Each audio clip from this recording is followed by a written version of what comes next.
Welcome, family and friends of Harold Smith. Before we start, can I just get everyone to put their phones on silent or vibrate, thank you. The amenities are just outside to the left, and in the event of an emergency, please go through the marked exit doors and out into the car park. My name is Julie and I'm a celebrant qualified to conduct funerals. The Smith family have graced me with the privilege of conducting the funeral service for a man whose spark, verve and joy of life, while gone, are never far away. I thank you on their behalf for your presence and support today. It is so clear from your numbers and your presence that the man you have come to honour and to grieve have touched many and touched them deeply. The time the Smiths have given me in this, their hardest of times, has formed a portrait of a man who knew much, loved much, and for whom life always came before lament.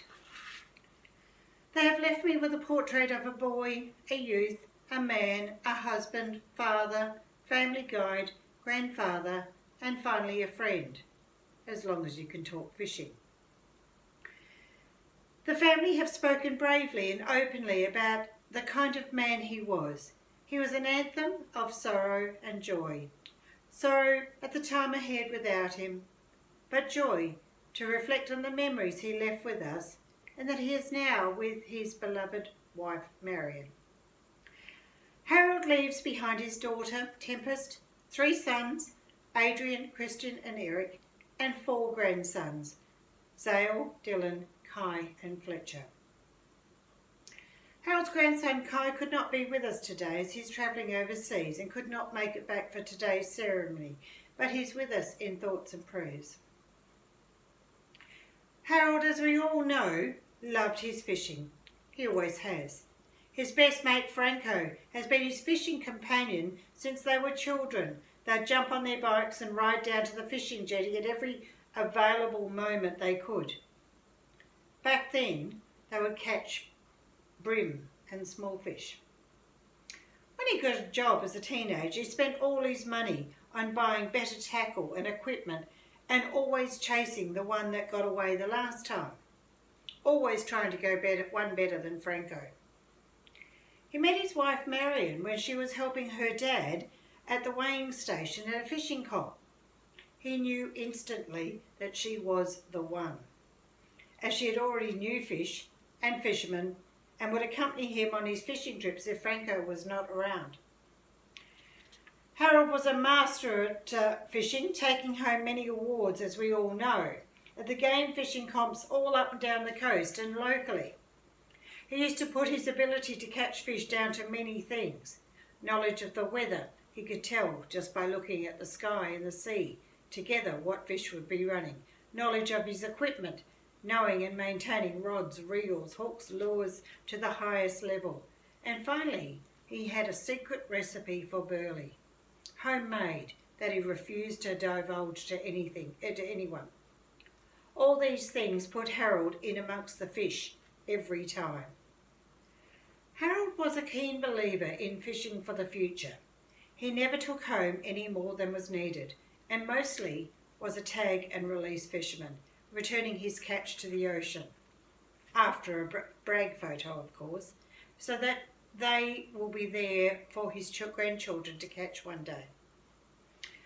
Last week, as Harold and Franco were preparing to go fishing on his boat, the Avid Angler, they were going through the usual betting and bantering as to who had the best rod, lure, who would catch the first fish, the biggest fish, etc. They were trying to decide where to catch the fish, and Harold came out with his famous quote, and you've all heard it before. Most of the world is covered with water. A fisherman's job is simple. Our job is to pick out the best parts.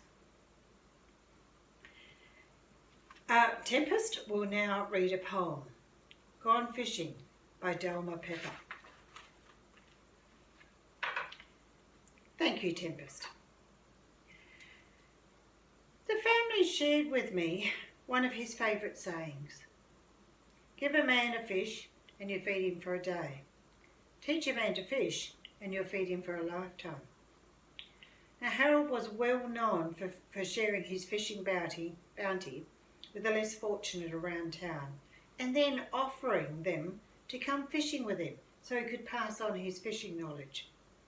Harold loved to share his fishing knowledge and was known to have repeated himself giving advice on fishing, particularly to his grandsons, who he hoped would have the passion for fishing that he had and would accompany him on his deep-sea fishing trips someday. I now invite family and friends to come up and say a few words.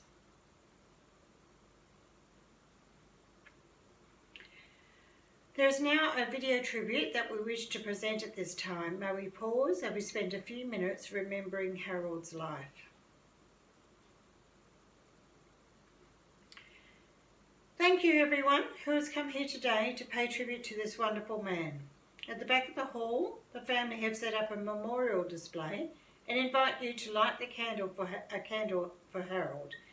You are then invited by the family to join them for refreshments straight after the ceremony at the Game Fishing Club.